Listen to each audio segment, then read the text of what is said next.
Ce qu'on vient de voir, c'est la deuxième loi de Newton. La deuxième loi de Newton stipule que la force résultante exercée sur un corps est égale au produit de sa masse par son accélération. Donc, ce qu'on vient de voir, F est égal à ma, on va un petit peu le bonifier, dans ce sens qu'au lieu de marquer F, on va marquer FR. FR étant la force résultante, c'est-à-dire l'ensemble de toutes les forces extérieures qui agissent sur un corps. La masse va être la masse totale. Il va falloir faire attention lorsque un objet est lié à d'autres objets par un lien. Je pense entre autres, là, par exemple, à deux chariots qui seraient reliés par un câble. Et s'il y en a un qui se déplace, évidemment, l'autre est entraîné. Donc, la masse, ce serait la masse totale des deux chariots qu'il faudrait considérer. Et l'accélération qui est toujours donnée en mètres par seconde. Comme on l'a dit un petit peu plus tôt, la force et l'accélération, ce sont deux quantités vectorielles. L'orientation de la force et de l'accélération sont les mêmes. Dans la plupart des situations, on va pouvoir simplifier nos vecteurs en utilisant uniquement que le mouvement horizontal ou vertical. À ce moment-là, nos formules vont devenir FRX est égal à M à X et FRY est égal à M à Y. Comment on va résoudre les problèmes qui impliquent la deuxième loi de Newton? Bon, tout d'abord, on va identifier le corps sur lequel on veut analyser le mouvement. C'est important parce que c'est ce qui va nous permettre de faire notre diagramme de force. Par la suite, on va déterminer si la force résultante est nulle ou non. Et en choisissant les équations appropriées, on va résoudre le problème. Par exemple, on pousse un bloc de 4 kg sur une surface horizontale en exerçant une force de 20 newtons dirigée vers la droite. Si le frottement est négligeable, quelle est l'accélération conférée au bloc?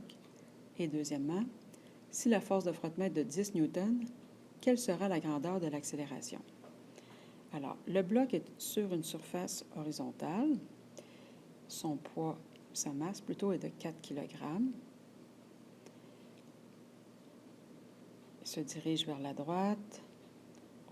La force exercée, on va appeler la force motrice, est de 20 newtons. Et finalement, on cherche si le frottement est négligeable, quelle est l'accélération. Donc, si le frottement est négligeable, on peut considérer que la force résultante dans le sens du mouvement, c'est-à-dire en X, est égale à la force motrice seulement. Donc, la force résultante est de 20 newtons. Sachant ça, en appliquant la formule FR est égale à MA, nous allons être capables de trouver l'accélération. Alors, on a 20 newtons est égal à 4 fois A.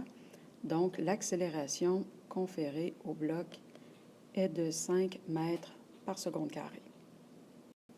Deuxièmement, si la force de frottement est de 10 newtons, quelle sera la grandeur de l'accélération?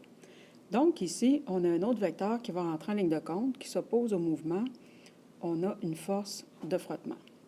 Si bien que maintenant, lorsqu'on va faire le bilan des forces, pour trouver la force résultante, toujours dans le sens du déplacement, c'est-à-dire en X, on va avoir d'un côté la force motrice plus la force de frottement.